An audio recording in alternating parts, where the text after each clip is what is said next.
Bonsoir et bienvenue à ce programme de CTMI. C'est une joie de nous retrouver pour une nouvelle émission de questions-réponses. Donc, nous voulons vraiment vous remercier, vous tous qui nous suivez sur Facebook et sur YouTube. C'est une grande joie. Je suis pour ma part Philippe Debert et j'ai la joie d'accueillir encore une fois avec nous le pasteur Roland Laos de l'île Maurice. Bonsoir Roland, comment ça va? Ça va très bien, Philippe. Merci de m'accueillir. Je suis très heureux d'être avec vous sur ce programme. C'est une joie et on a encore avec nous le pasteur Jean-Louis Gaillard en direct de la région parisienne en France. Bonsoir Jean-Louis. Oui, bonjour Philippe, bonjour à tous les auditeurs et les spectateurs. Donc c'est une joie d'être encore avec vous aujourd'hui. Exactement. Donc on a reçu énormément de questions, donc c'est une bonne chose puisqu'on est là pour ça justement, pour répondre à toutes les questions que ceux qui nous suivent se posent sur la vie chrétienne, le ministère et divers sujets. Donc, on va rentrer dans le vif du sujet. Jean-Louis, oui. Avec une première question qu'un internaute nous a posée. Un chrétien peut-il jouer au jeu d'argent, c'est-à-dire la loterie, le casino, etc. Alors, bon, la Bible ne le mentionne pas et ça n'existait sûrement pas à l'époque, mais c'est des problèmes qui peuvent devenir très graves parce qu'on peut être addict à ces jeux d'argent et de trouver de l'argent facile.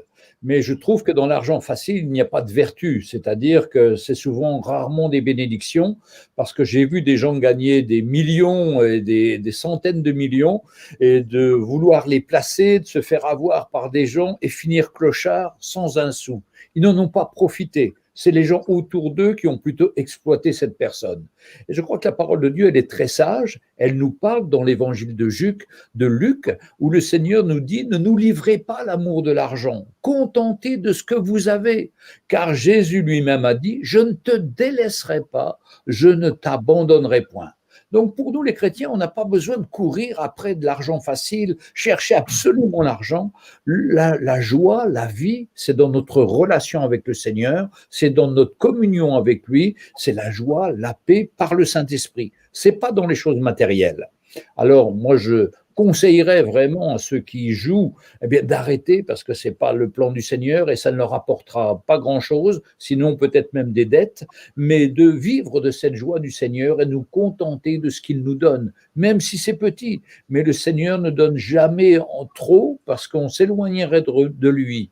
On s'attacherait à la bénédiction au lieu de s'attacher à celui qui est la source de la bénédiction, le Seigneur. Et quand on s'attache à cette source de la bénédiction, on est béni, on est joyeux, on est heureux. On n'a pas besoin de toutes ces choses que le monde nous propose. On a besoin d'une relation vraie et profonde avec le Seigneur. Exactement, Jean-Louis. Si je peux rebondir là-dessus également, Philippe, je crois que c'est important que le chrétien puisse également avoir cette attitude de vouloir faire confiance au Seigneur et ne pas se reposer sur les moyens humains, mais la parole nous parle que la foi est le moyen auquel nous avons été sauvés, et Dieu nous a donné ce moyen pour vivre notre vie chrétienne également, et afin qu'on puisse se reposer sur lui. Exactement. Et puis parfois, certains utilisent un petit peu ce moyen en se disant Seigneur, si je gagne, je te donnerai une portion, je te donnerai tout, je te donnerai la moitié.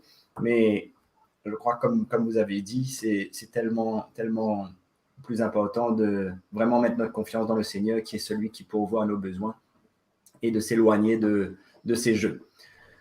Jean-Louis, toujours une question un petit peu dans le même esprit. Un chrétien peut-il porter des bijoux et des perles précieuses? Alors, bon, des pierres précieuses, je ne sais pas, mais des bijoux, oui, on peut avoir une bague, on peut avoir une montre, on peut avoir un téléphone portable qui aujourd'hui est quand même un objet précieux vu le prix que ça vient. Mais bon, tout ce qu'on doit avoir, on doit le faire dans l'équilibre et quelque chose auquel on n'est pas attaché. Ce qui est grave avec ces pierres précieuses, ces bijoux, c'est quand on veut se montrer.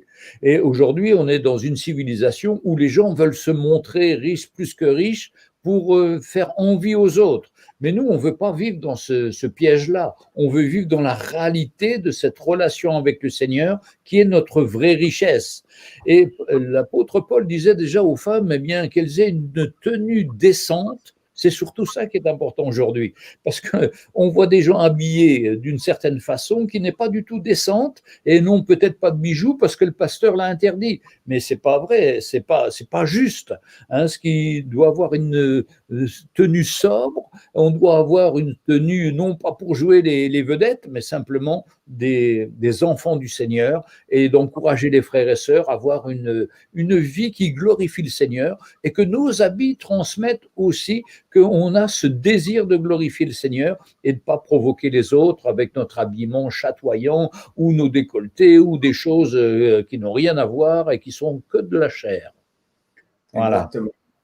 Et puis on ne court pas la même course, donc je crois que on n'est pas là pour essayer de montrer aux autres que nous aussi on a les moyens de se payer des bijoux, même si on a les moyens, mais justement d'être modeste dans ce qu'on porte. Mais je crois qu'il n'y a pas de mal à avoir des bijoux, simplement comme tu dis, avec modestie, et il faut voir l'intention qui est derrière. N'est-ce pas? Oui, tout à fait. Et quant aux habits, je dis toujours, la mode, c'est la seule chose qui se démode. Donc, il ne faut pas courir après la mode.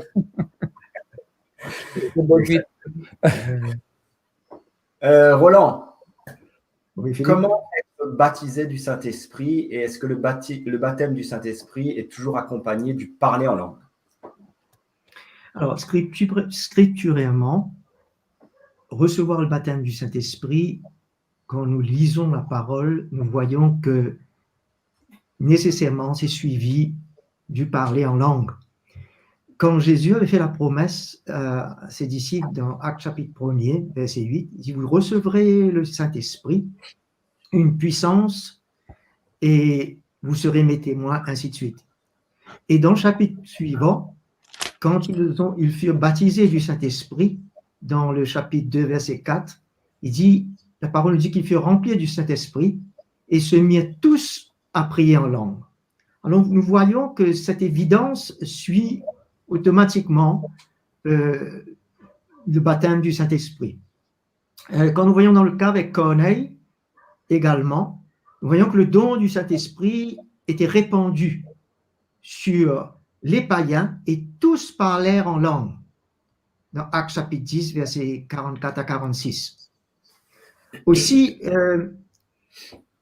ça c'est une manifestation spontanée que nous lisons dans la parole de Dieu. Mais il y a aussi l'imposition des mains, quand on prie pour ceux qui veulent être baptisés en Saint-Esprit, comme par exemple dans Actes chapitre 8, verset 17 et 9, verset 17, Pierre et Jean leur imposèrent les mains et ils furent remplis du Saint-Esprit. Avec Paul, quand il était à Éphèse, dans le Actes chapitre 19, verset 16, Paul priait pour eux et leur imposait les mains et ils furent remplis de l'Esprit avec l'évidence de parler en nouvelle langue. Alors nous voyons que c'est intimement, c'est une confirmation, quoi, si on peut dire, de recevoir le baptême du Saint-Esprit, mais il y eut des cas où, quand ils reçurent le baptême du Saint-Esprit, ils ont même prophétisé. Ok. Alors, mais normalement, c'est là l'évidence du baptême du Saint-Esprit. Merci Roland. Et d'ailleurs, certains, on a eu des discussions parfois avec certains qui pensent que le baptême du Saint-Esprit est réservé uniquement à certains, c'est-à-dire que pas tous les chrétiens sont appelés à recevoir le baptême du Saint-Esprit. Mais je crois que c'est clair dans la parole de Dieu qu'au contraire, c'est un don que le Seigneur veut donner à tous ceux qui sont nés de nouveau. Il veut les baptiser du Saint-Esprit. À tous ceux qui croient. À tous ceux qui croient. Tellement nécessaire dans la vie d'un chrétien. Parce que comme la parole nous dit, quand on est baptisé dans le Saint-Esprit, qu'on parle en langue, on s'édifie soi-même. Et c'est tellement important dans notre marche de tous les jours de pouvoir s'édifier justement en parlant en langue au Seigneur. Jean-Louis, on revient vers toi pour une question. L'internaute nous demande, pour certains péchés, faut-il les confesser aux autres pour en être libéré? Alors, je crois que le rôle de l'ennemi, c'est toujours de nous accuser en nous disant « mais tu n'es peut-être pas libéré de tes péchés que tu as commis dans le passé ». Mais pourtant, quand on devient une nouvelle créature, le Seigneur nous a libérés totalement. On est une nouvelle créature. Les choses anciennes sont passées, toutes choses sont devenues nouvelles. nous dit la parole de Dieu. Mais on voit certaines personnes, soit des hommes, soit des femmes, qui ont sur eux un gros fardeau. Parce que, par exemple, ils ont commis, alors qu'ils n'étaient pas chrétiens, des avortements, ou ils ont eu des relations malsaines, ou des choses, et l'ennemi les attaque toujours là-dessus. Et pour moi, c'est intéressant d'encourager ces personnes-là à venir voir leurs pasteurs, leurs anciens, et à partager leur cœur, parce que c'est sûr, le Seigneur a pardonné, mais l'ennemi vient toujours attaquer. Et je crois que c'est bien si un frère, une sœur a le cœur vraiment chargé et se sent toujours sous l'emprise de la condamnation, de venir confesser ces choses devant le pasteur ou devant l'ancien ou d'une grande sœur ou des personnes de confiance, et pas devant tout le monde, mais des personnes de confiance, et de le dire, et puis on va prier pour lui, et maintenant il y aura témoin. Il y a témoin sur la terre et témoin aussi dans le ciel, que cette personne a confessé, et que si on confesse nos péchés, il est fidèle et juste pour nous les pardonner.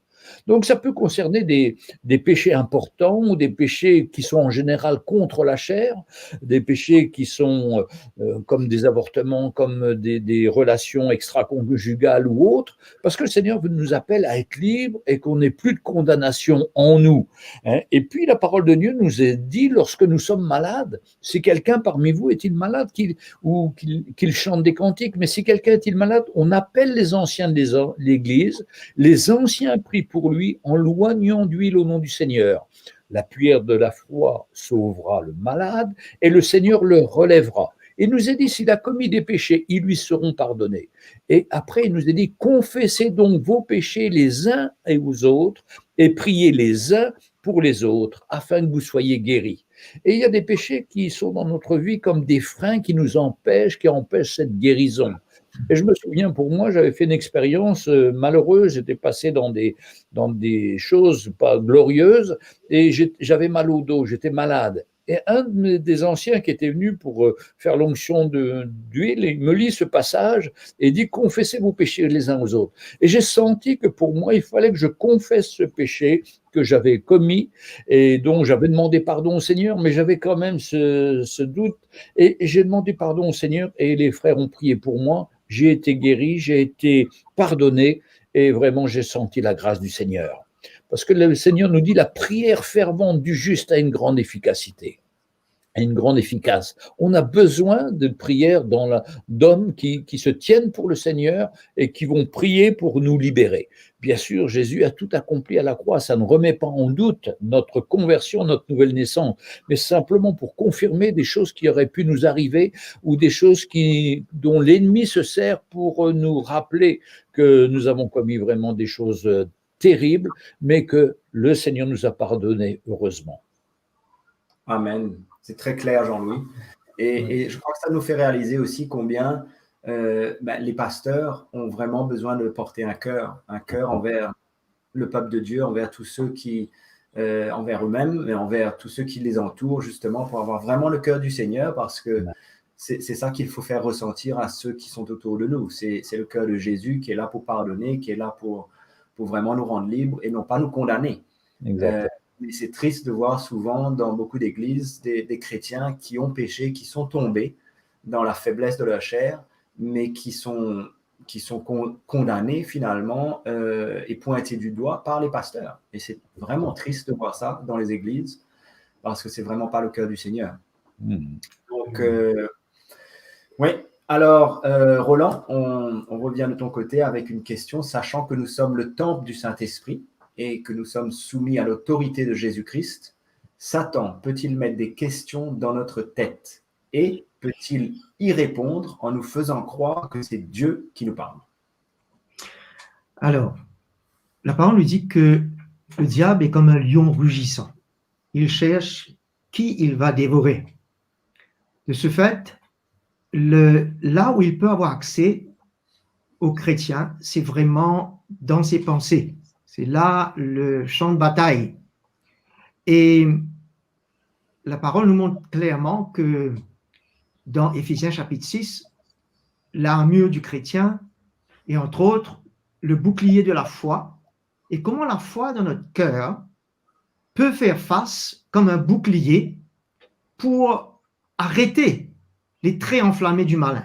c'est-à-dire les mauvaises pensées, la crainte, le doute, l'incrédulité, et toutes ces choses qui tendent à venir assaillir le chrétien dans ses pensées.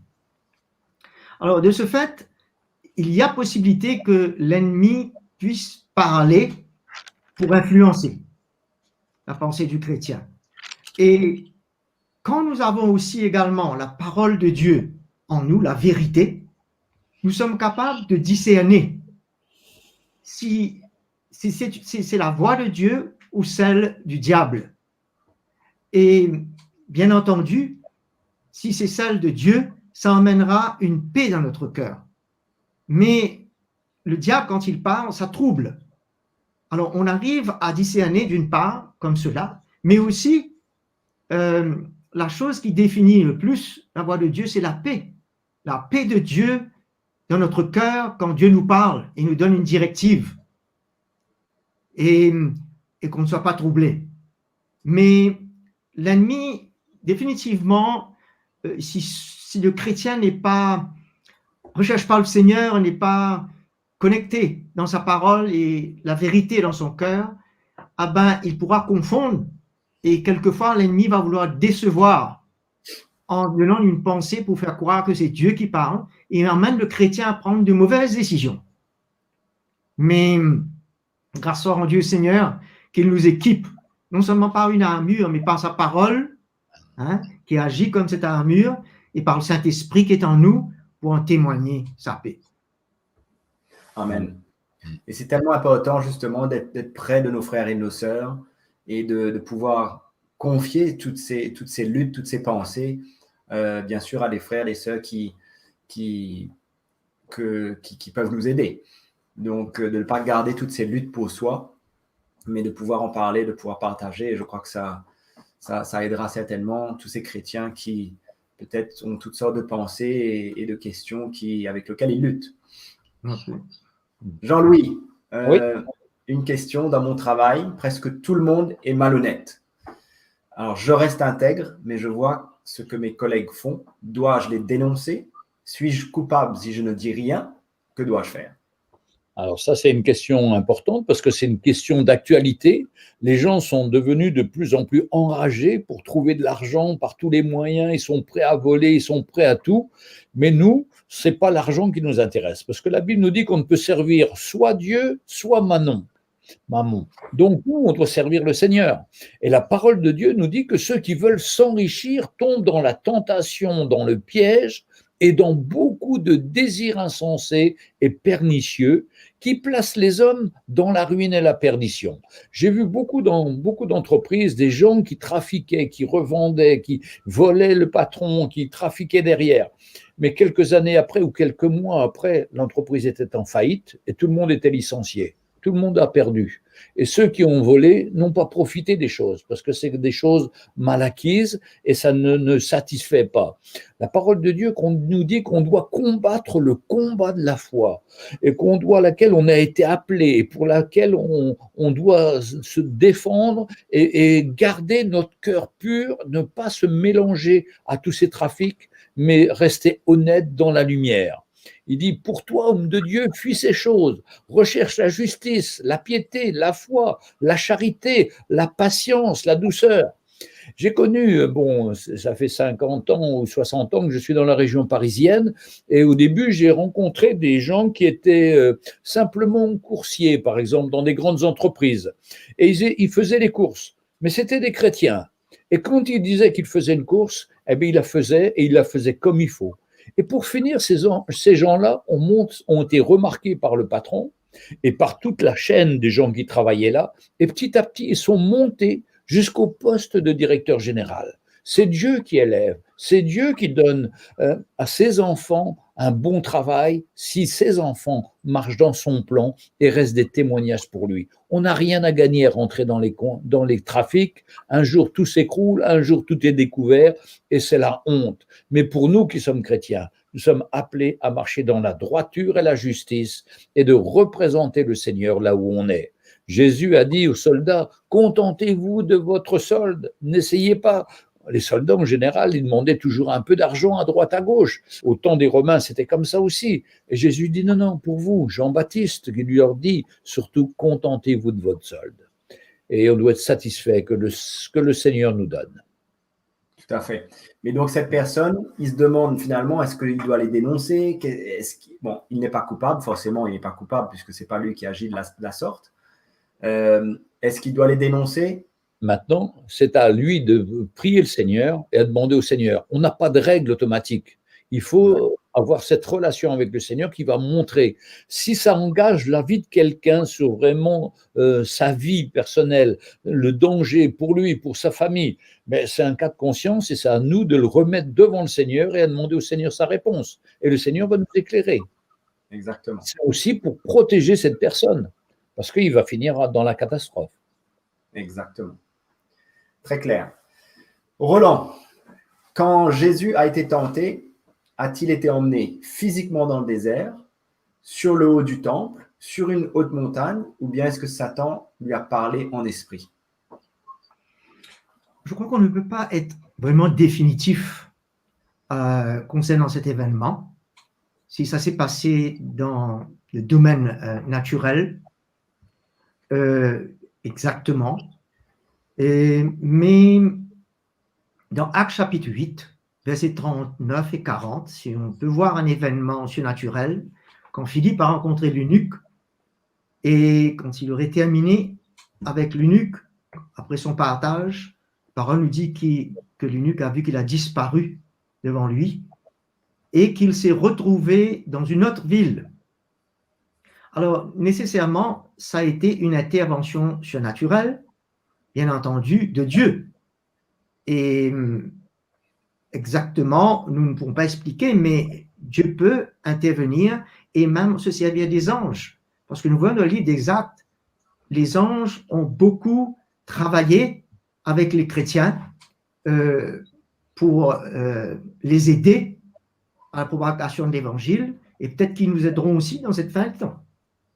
Mais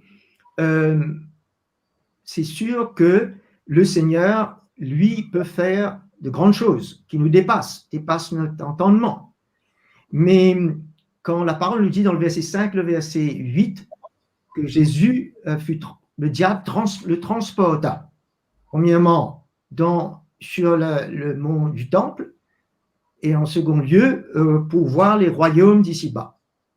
Ben, c'est sûr que le diable a un pouvoir surnaturel de déplacer les choses. Il a un pouvoir surnaturel. Mais je ne crois pas qu'il aurait eu la permission sans que Dieu aurait permis quelque chose, si c'était vraiment dans le naturel comme cela, qu'on ne peut pas vraiment confirmer. Mais laissons ça maintenant à une intervention où il a pu voir les choses comme une vision que l'ennemi lui a montré, dans une vision spirituelle, tout le royaume qu'il détient parce qu'il est le Dieu de ce siècle et qu'il pourrait lui remettre tout cela, aussi bien que sur le mont du Temple.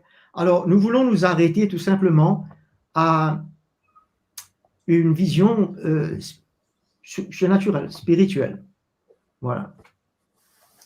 Tout à fait. Et je crois que l'important aussi dans cet événement, c'est de réaliser comment Jésus a répondu par la parole de Dieu, avec la parole de Dieu, qui avait autorité, et combien c'est important pour nous, chrétiens, justement, de lire la parole, de la connaître, non pas de la confesser d'une manière positive, mais c'est vrai que quand on connaît la parole de Dieu et on connaît toutes les promesses et tout ce que le Seigneur nous donne, mais c'est un outil pour nous, pour marcher avec le Seigneur, est tellement important.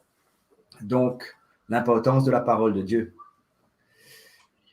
Alors, Jean-Louis, oui.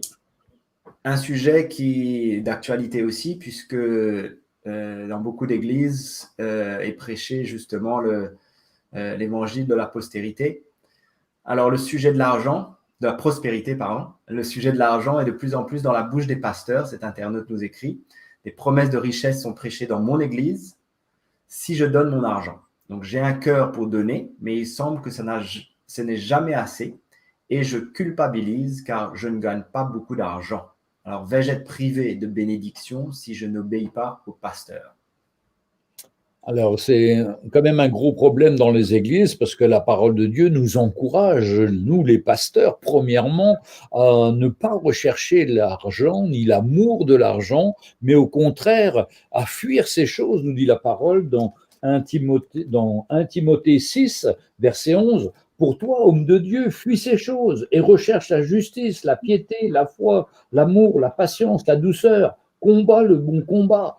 Et je vois que beaucoup d'églises sont engagées dans un autre combat. C'est pas le bon combat, c'est le combat de l'argent. C'est-à-dire, soit on appartient au monde du Seigneur et on cherche le Seigneur, soit au monde de Mammon et de l'argent. C'est le monde de l'argent. Et le Seigneur nous appelle vraiment à le servir. Nous, les serviteurs de Dieu, j'ai honte quand je vois les pasteurs faire des appels sans cesse pour avoir de l'argent, vouloir prendre la Bible pour eux-mêmes, demander des sacrifices d'autel ou des choses qu'ils ont inventées les plus folles pour soutirer de l'argent aux gens. Franchement, c'est une honte. J'ai même honte d'en parler, mais on connaît ça malheureusement, on voit beaucoup ça dans certaines églises dites de prospérité, où les pasteurs roulent dans des grosses voitures, et moi j'étais en Afrique, et le pays est très pauvre, et le pasteur avait 4 voitures, des motards pour l'accompagner, il avait une salle VIP, enfin un cinéma extraordinaire, mais il n'avait rien de l'évangile, et il ne comprenait rien. La seule chose qu'il savait faire, c'était les appels. Maintenant, quand le Seigneur voit ses frères et sœurs sincères qui apportent leur argent pour bénir le Seigneur. Mais quand on est dans une église comme ça, à mon avis, vous ne serez pas béni parce que ce sera toujours un piège. Le Seigneur a sa vraie église. Et la vraie église est toujours plus forte que l'imitation. L'imitation, vous serez toujours déçu parce qu'un jour, le pasteur va partir avec l'argent ou va faire n'importe quoi ou va construire une église qui sera tellement brillante, pleine de bijoux et puis qui n'amènera rien. Par contre, si quelqu'un voit cela, pour moi, mais je l'encouragerais à quitter cette église et à chercher une vraie église où il y a des vrais frères, où l'argent ne sert pas à créer le royaume du pasteur, mais le royaume de Dieu pour participer à l'évangélisation, pour pourvoir aux besoins. Eh bien, moi, j'encourage cette personne à bouger, parce que si elle ne bouge pas, maintenant, est-ce que le Seigneur nous condamne? Vous savez, si on donne de tout notre cœur, et ce n'est pas un pourcentage. Pendant longtemps, on nous imposait le pourcentage. Et heureusement, avec l'évangile de la croix, on a compris que ce n'était plus un pourcentage, parce qu'un pourcentage, on le fait tous les mois, toujours la même chose. Mais de donner selon son cœur dans la liberté de l'esprit, ça nous libère, ça nous donne une joie de participer à l'œuvre de Dieu. Et on s'aperçoit au bout de quelques semaines ou quelques mois qu'on donne au-delà de ce pourcentage, mais avec joie, et on voit l'Église être construite. On participe réellement à la construction de l'Église parce qu'on voit que notre argent est bien utilisé. Pas pour acheter la nouvelle voiture du pasteur, mais pour agrandir l'Église, pour acheter des chaises, pour acheter tout ce qui est nécessaire. Et moi, je suis fier que dans nos églises, nous, les pasteurs en France, nous sommes bénévoles. Comme ça, au moins, on est tranquille. Nous, on sert le Seigneur par notre cœur et avec notre cœur, sans motif derrière de salaire ou autre. Voilà. Exactement. Aussi, si je puisse ajouter que pour rappeler à tous les chrétiens que nous sommes dans la nouvelle alliance, une alliance qui emmène à la liberté et qui nous enlève de l'esclavage, non seulement du péché et du diable, mais aussi du contrôle de l'homme. Et que le chrétien réalise que non seulement qu'il peut sortir de dessous du contrôle du péché et du diable, mais de l'homme également. Et comme Jean-Louis a très bien dit, si il se retrouve sous une autorité de la sorte, qui emmène ce genre d'esclavage, qu'il s'en dégage au plus vite et qu'il puisse vivre de cœur et dans la directive du Saint-Esprit. Exactement. Et cette personne qui nous a écrit, certainement qu'en aucune façon, il doit se sentir culpabilisé de quoi que ce soit, parce que la parole de Dieu est claire et la nouvelle alliance, le Nouveau Testament est clair. Dans 2 Corinthiens chapitre 9, on connaît bien ces versets. Au verset 7, il dit que chacun donne comme il l'a résolu en son cœur, sans tristesse ni contrainte. Donc, pas de contrainte.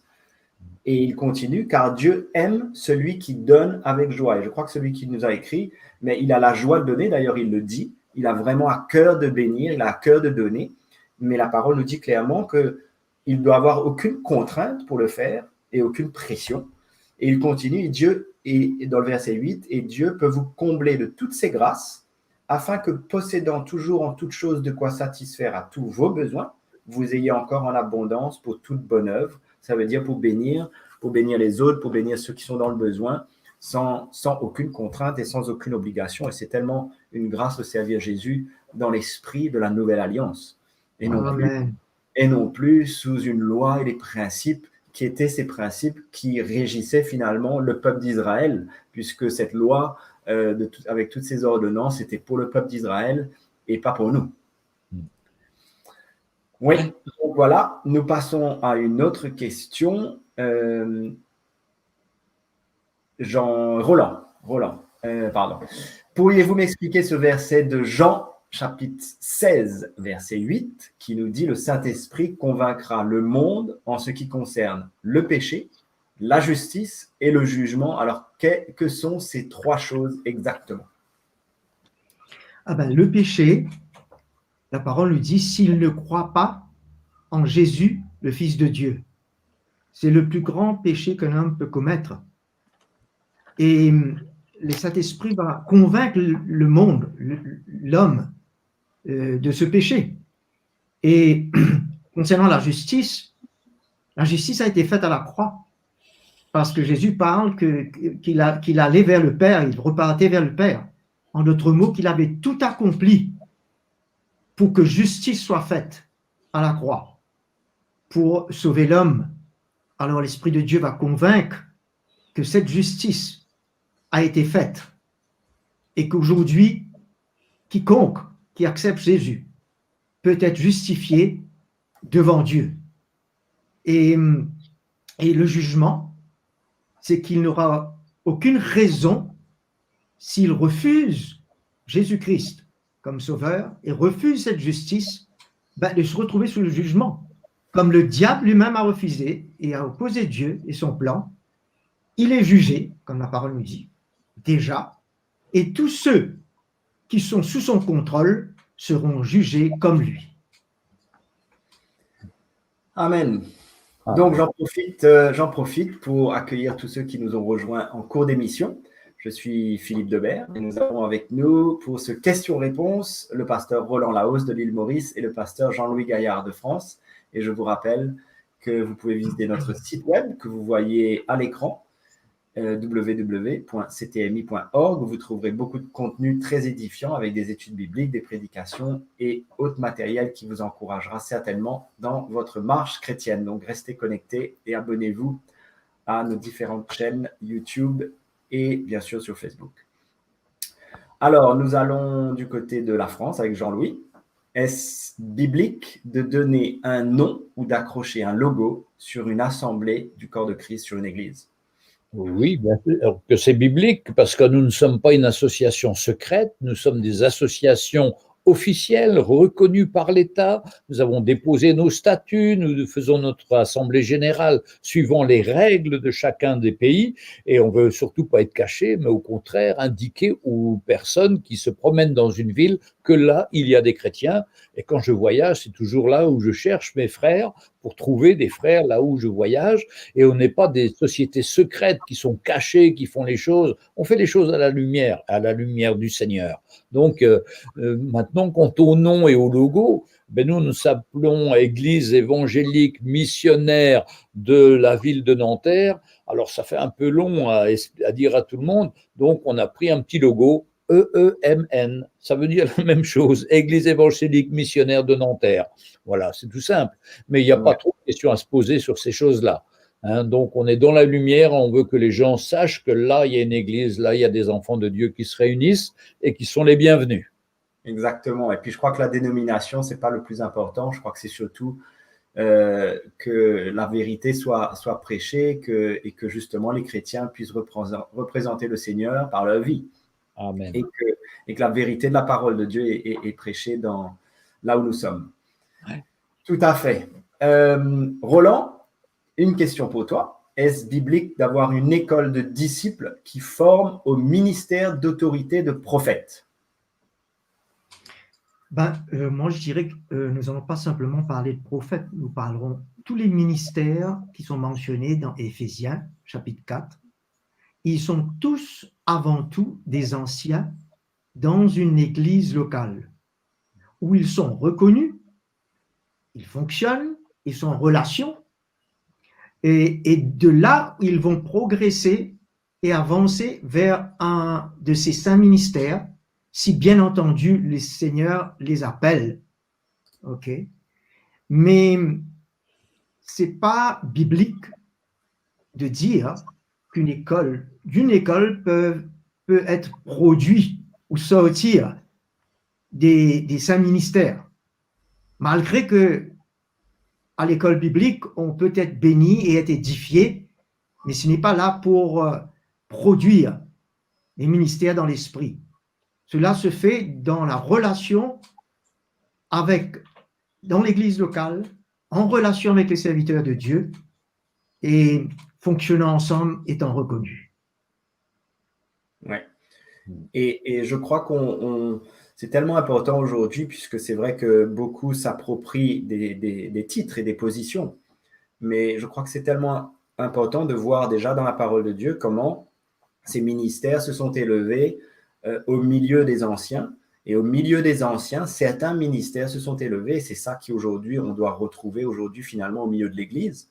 Non seulement que les 5 ministères sont importants pour l'Église, mais c'est au milieu des anciens et du corps des anciens que s'élèvent les 5 ministères, pas du jour au lendemain. Et je ne crois pas que c'est quelqu'un qui s'approprie un titre, mais je crois que les anciens et l'Église reconnaissent les onctions de certains des anciens qui vont être ensuite confirmés dans un des 5 ministères.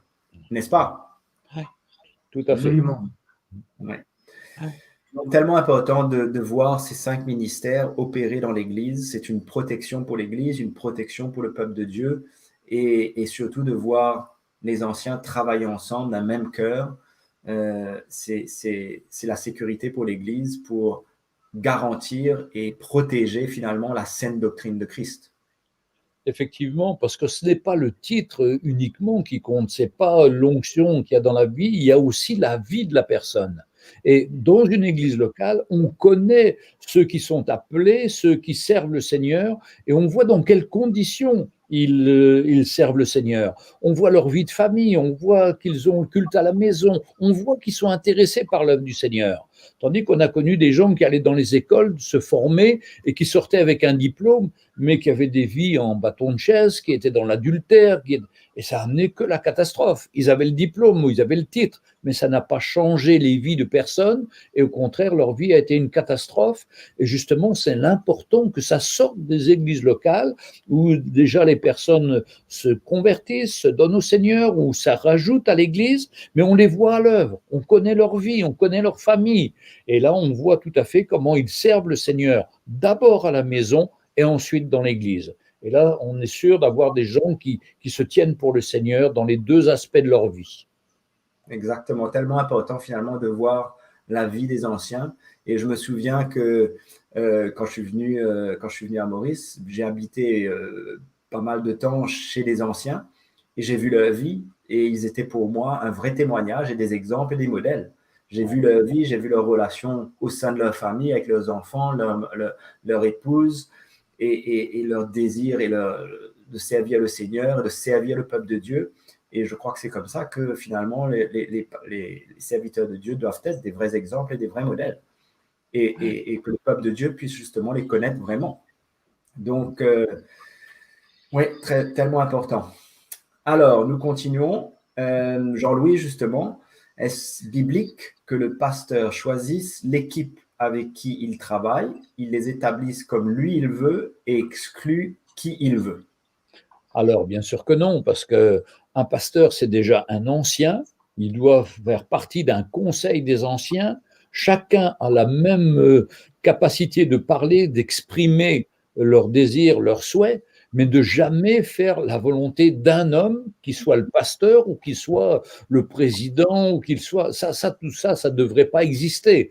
On doit avoir un cœur pour le Seigneur, nous unir ensemble, travailler dans l'unité. Et le Seigneur nous envoie les personnes, parce que ces dons que Dieu fait à l'Église, ce sont des dons. Ce ne sont pas des hommes, ce sont des hommes qui reçoivent une onction spécifique. C'est pas l'homme qui est important, parce que si on regarde à l'homme, on va trouver nos amis, on va trouver les gens qui nous ressemblent. Non, non, mais le plan du Seigneur, c'est pas ça. Le plan du Seigneur, il donne des onctions à des hommes qu'il met ensemble. Et là, nous devons apprendre à nous aimer, à nous pardonner, à grandir ensemble, à nous opposer de temps en temps, mais pour pas une opposition charnelle, mais on a un avis différent, ben on en réfère à l'ensemble des anciens, et puis on trouve toujours le chemin. Et ça se fait dans la paix, dans la joie. Quand le pasteur choisit et décide, ben on est sûr qu'on va à la catastrophe. Parce que je vois dans ce qui s'est passé, mes expériences, c'est que j'ai toujours vu des pasteurs qui mettaient soit leur fils comme pasteur successeur ou comme ou les membres de leur famille. Il n'y a rien de plus terrible, parce que là, dans les membres de la famille, c'est plus une église, c'est un club. Et nous, on ne fait pas des clubs, on fait l'église du Seigneur. Et le Seigneur, c'est lui qui est la tête, et chacun de ses membres, chacun de ses anciens doit trouver de la place, s'assembler ensemble, s'unir. Et j'ai vu que les anciens avec qui je travaille sont tellement différents les uns des autres. Mais ça m'a travaillé le cœur, parce qu'on a des réactions, des pensées différentes. Mais notre but, c'est pas d'avoir raison. Notre but, c'est que le Seigneur soit glorifié et que l'Église soit au bénéfice de chacun des anciens qui donne sa vie pour l'Église du Seigneur. C'est tout à fait différent. On ne veut pas faire les choses pour faire plaisir aux gens, on fait les choses parce que le Seigneur nous montre et nous donne à nous de mourir les premiers, de nous donner comme des exemples, comme des vies données où on renonce à notre volonté, à notre plan, et puis on cherche à faire le plan du Seigneur. Même si c'est en contradiction avec ce qu'on avait pensé, le plan du Seigneur est plus important que notre volonté ou nos idées à nous. Voilà. Et sûrement que ceux qui se retrouvent dans une telle situation, ça vient démontrer clairement que, bon, dans cette église locale, la structure de l'église locale n'est pas vécue correctement selon la parole de Dieu dans l'esprit, et qu'il y a une urgence pour que la lumière de l'évangile vienne et que l'onction apostolique puisse avoir accès afin que les choses se remettent dans l'ordre. Parce qu'à moins que l'Esprit de Dieu, à travers la vérité, convainque et la révélation vienne, comment sinon redresser une situation pareille? Mais le Seigneur va faire grâce, je crois, dans ces derniers temps, dans beaucoup d'églises et dans la vie de beaucoup de pasteurs. Nous le croyons. Et d'ailleurs, on peut prendre ton exemple, Jean-Louis. Je veux dire, quand je suis venu pour la première fois à l'église à Nanterre, écoute, tu étais seul, mais en même temps, autour de toi, derrière toi, pas en France avec toi, mais toutes les relations que tu avais avec toute la famille, bon, qui ne s'appelait pas Stiemaï à l'époque, mais toute cette famille, ce corps d'anciens, finalement, c'était une grande protection pour toi aussi, puisque tu étais en relation avec toute une équipe, bien que tu étais seul en région parisienne dans l'église, opérant comme pasteur dans l'église locale. Mais tu étais en relation avec un corps d'anciens avec lequel tu étais en relation, et tout ça, c'est le fruit, encore une fois, de l'onction apostolique, du ministère apostolique qui vient et qui vient emmener justement ce corps ensemble à travailler d'un même cœur, en relation les uns avec les autres. Donc, comme on disait tout à l'heure, l'Église est protégée, et nous, les anciens, nous sommes protégés justement de tout écart et de toute erreur. Puisque nous avons nos frères qui sont là pour, quand on a besoin, nous reprendre, nous remettre un petit peu sur les rails, si on peut dire. Donc, c'est tellement important, justement, de travailler avec un corps d'anciens comme ça. Exactement. Alors, une question un petit peu controversée, Roland. Justement, on parle de quelqu'un qui dit « Je suis une femme pasteur ». Alors, elle précise, je vous ai entendu parler que le ministère est réservé aux hommes Pourtant, je sers le Seigneur de tout mon cœur, je sens que c'est ma place. Et dans l'histoire, des femmes comme Catherine Kuhlman ont été utilisées par Dieu et beaucoup de miracles se sont produits par son ministère. Pourquoi donc devrais-je quitter mon ministère? Alors Philippe, je crois que vous avez tenté d'user beaucoup de sagesse pour répondre, que le Seigneur m'aide. Écoute, quand on dit femme pasteur, quand il y a le mot pasteur, ça égale à l'autorité dans l'église locale. C'est le contexte de l'église locale. Et l'autorité dans une église locale sont les anciens. Nous voyons dans Actes chapitre 14, verset 23, il est dit qu'ils firent nommer pour eux, les chrétiens, des anciens dans chaque église locale, des anciens. Alors, quand on parle de pasteur, d'ancien, on parle de cette autorité. Alors, quand nous lisons maintenant Paul écrivant à Timothée dans 1 Timothée chapitre 3, verset 2, concernant les qualifications des anciens, il dit que l'ancien doit être mari d'une seule femme et non la femme d'un seul mari. Alors, il est clair que Paul parlait aux hommes pour prendre cette place d'autorité au sein de l'église locale. Et il n'est pas fait mention dans le Nouveau Testament des femmes anciennes ou dans les 5 ministères. D'accord? Mais c'est clair qu'il y a une confusion dans le corps de Christ concernant les ministères et les dons spirituels. Une sœur qui a un don de guérison et qui le manifeste ne fait pas d'elle un évangéliste comme ministère. Aussi bien que si une sœur a un don de prophétie pour exhorter, édifier l'Église, ça ne fait pas d'elle un prophète ou une prophétesse dans l'Église. Alors je crois qu'il y a confusion de ce côté et qu'il faut revenir à la lumière de la parole clairement et ne pas déborder, ne pas en sortir de là. C'est là où viennent toutes formes de compréhension. La lumière doit venir clairement, hein, pour éclairer le corps de Christ qui aujourd'hui, ça paraît comme un aveuglement, quoi. Mais Dieu veut remettre de l'ordre dans son Église et rétablir l'autorité des hommes. C'est comme à la maison. Jésus prend l'exemple de la maison comme lui et l'Église pour comparer. Comme Christ a aimé l'Église, le mari doit aimer la femme, sa femme. Alors de ce fait, nous voyons que c'est clair que la femme ne prend pas l'autorité à la maison. Elle n'est pas dans une place d'autorité et elle ne devrait pas l'être dans le contexte de l'Église également. Tout à fait. Merci Roland, je crois que c'est très clair. Et on va rester sur justement ce sujet du mari et de l'épouse dans la maison avec Jean-Louis.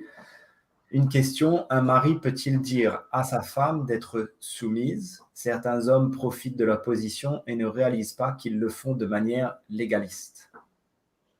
Oui. Alors, ma réponse est, bien sûr que non, l'homme n'a pas besoin de se soucier de ça. S'il considère sa femme comme une aide que Dieu lui a donnée, il doit l'aimer, il doit prendre soin d'elle et la prendre au niveau où elle est. Ça ne sert à rien d'essayer d'élever notre épouse pour la mettre dans une position qui nous ferait plaisir à nous pour qu'elle brille dans l'Église. Si elle n'a pas cet appel-là, c'est pas la peine. Par contre, elle a un autre appel, elle a un cœur, elle manifeste, elle prie pour les gens, elle manifeste l'amour du Seigneur.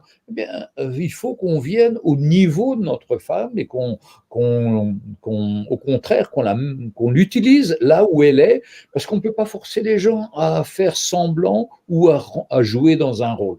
C'est pas parce que je suis pasteur que ma femme doit être une femme extraordinaire qui fait. Elle est extraordinaire dans son genre, mais elle n'est pas appelée à avoir un ministère public, à s'exprimer. C'est pas son domaine.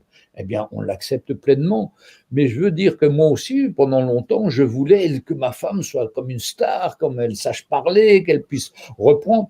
Mais ça ne marche pas, ça, pour elle. Mais merci Seigneur. Et je préfère, moi, l'aimer comme Christ l'a aimé, me donner pour elle, me mettre à son niveau, et le Seigneur l'utilise à sa façon, et il l'utilise vraiment. Et il y a des gens qui viennent, mais il y a un amour extraordinaire chez vous. Mais votre femme, elle aime les gens, c'est extraordinaire.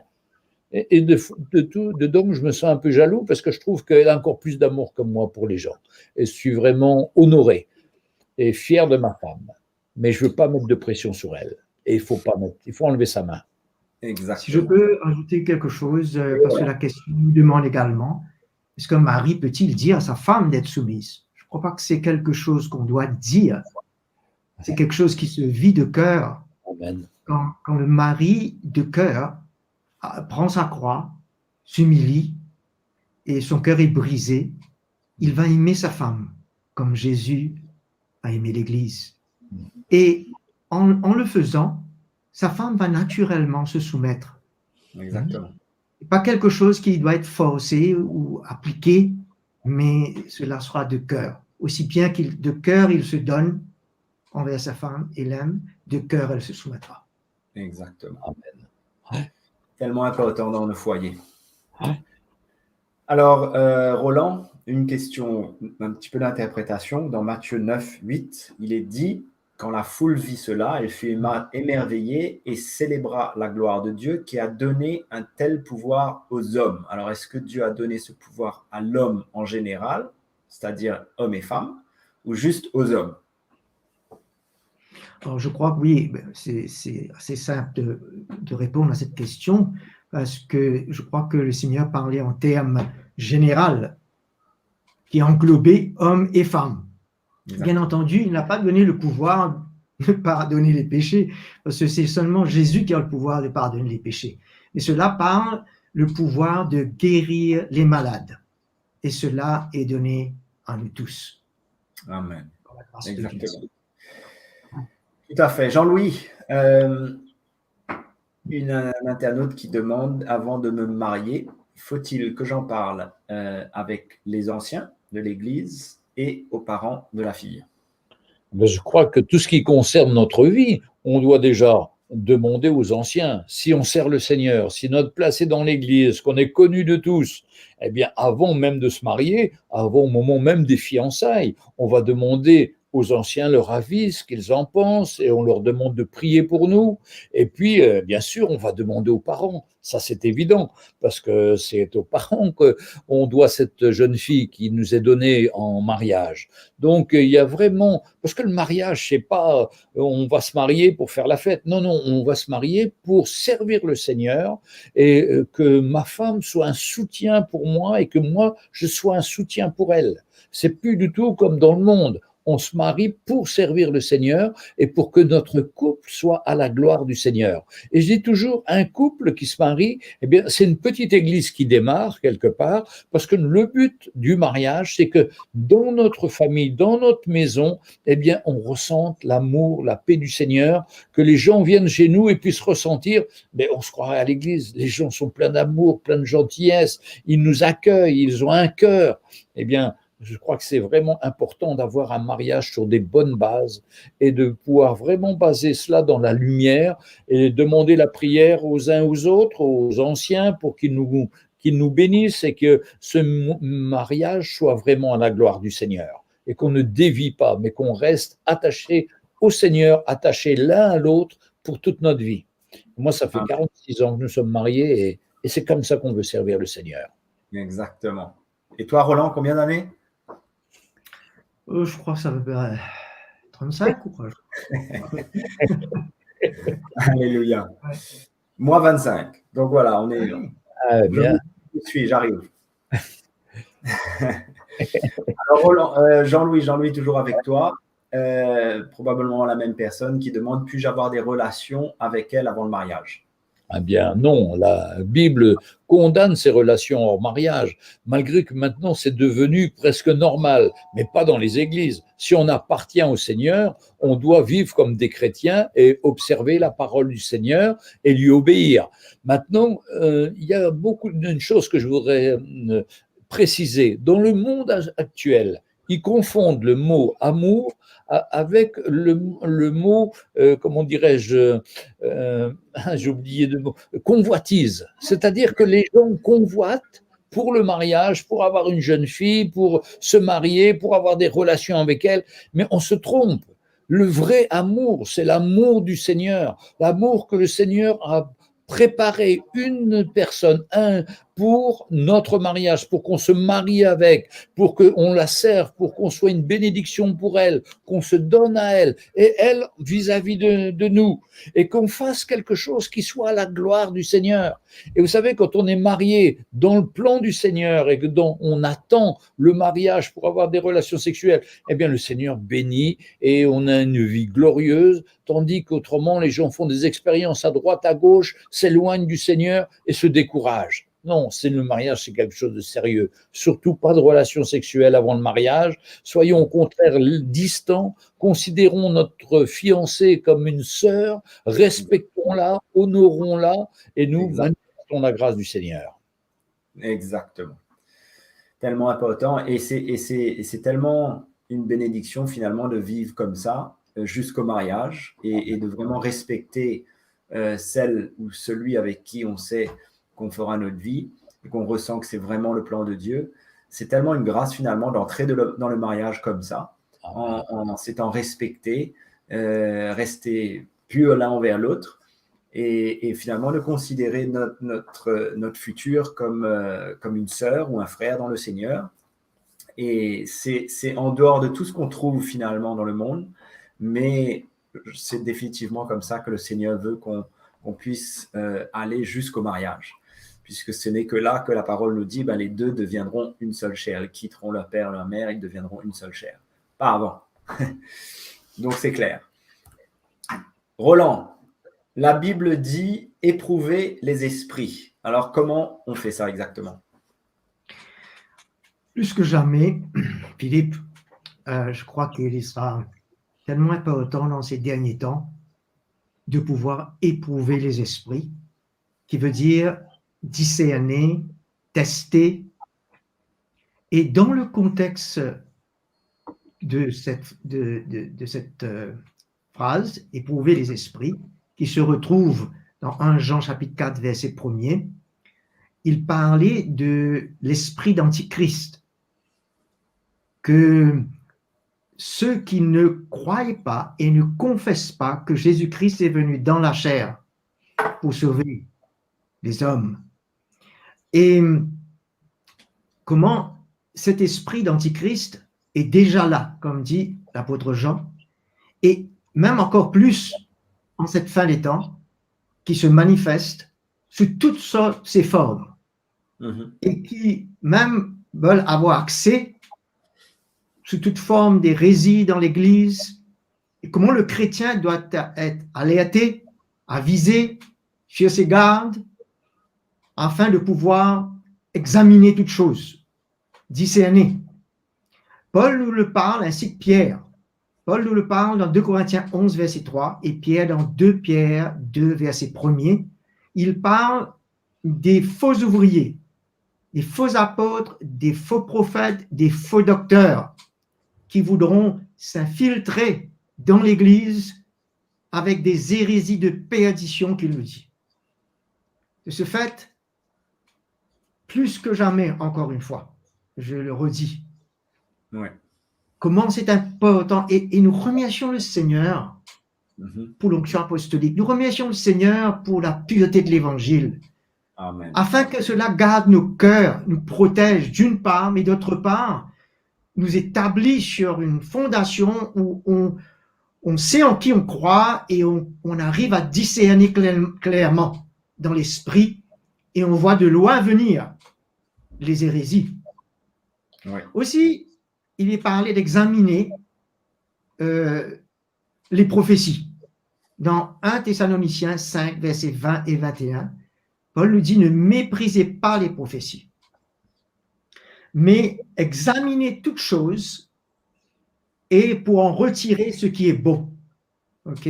Alors, c'est vrai que dans ces derniers temps, nous entendons souvent des prophéties à tort et à travers, et il y a des gens qui ont été même déçus. Leur vie ont été complètement chamboulées à travers des prophéties, qui a été complètement de la chair ou de l'homme. Mais même si c'est un pourcentage de l'Esprit de Dieu, Dieu veut qu'on retienne cela, ce qui est bon. Mais ce qui est de l'homme, on met de côté. Mais c'est là où le cœur, le chrétien, fondé sur le message clair de la croix, Jésus est à l'œuvre en lui, il arrivera dans ces derniers temps à discerner et de se protéger. Amen. Amen. Amen. Merci Roland. Jean-Louis, Oui. on approche de la fin de notre émission, mais Jean-Louis, une question. Dans la fin des temps, justement, y aura-t-il des hommes qui marcheront dans la puissance d'Élie?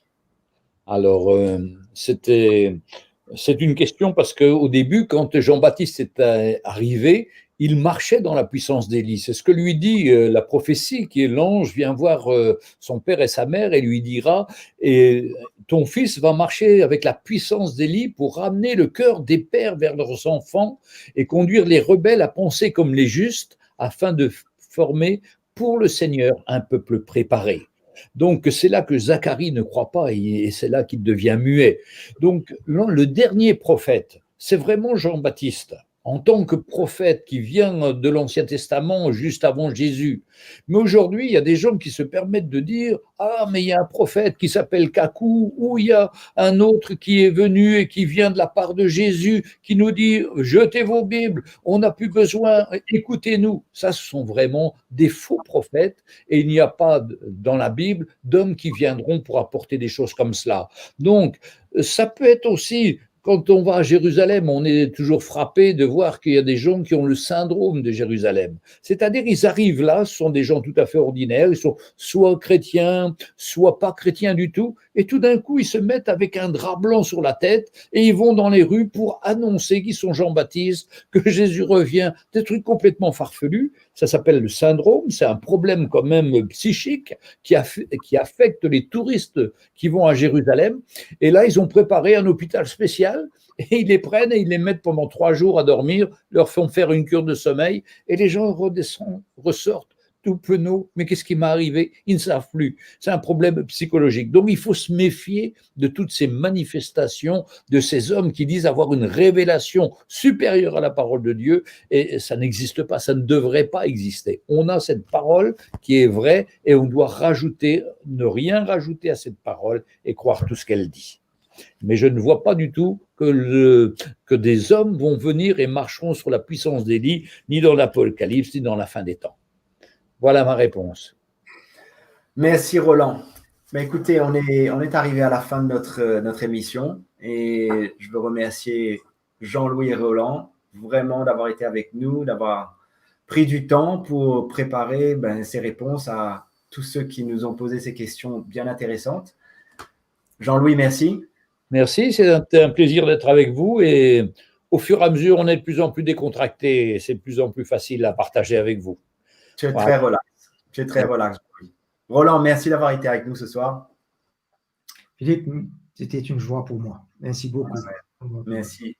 Et je voudrais vraiment remercier tous ceux qui nous ont suivis aujourd'hui sur Facebook et sur YouTube pour ce deuxième question-réponse. Donc, j'espère que vous avez été encouragés, que ça a répondu à certaines de vos questions.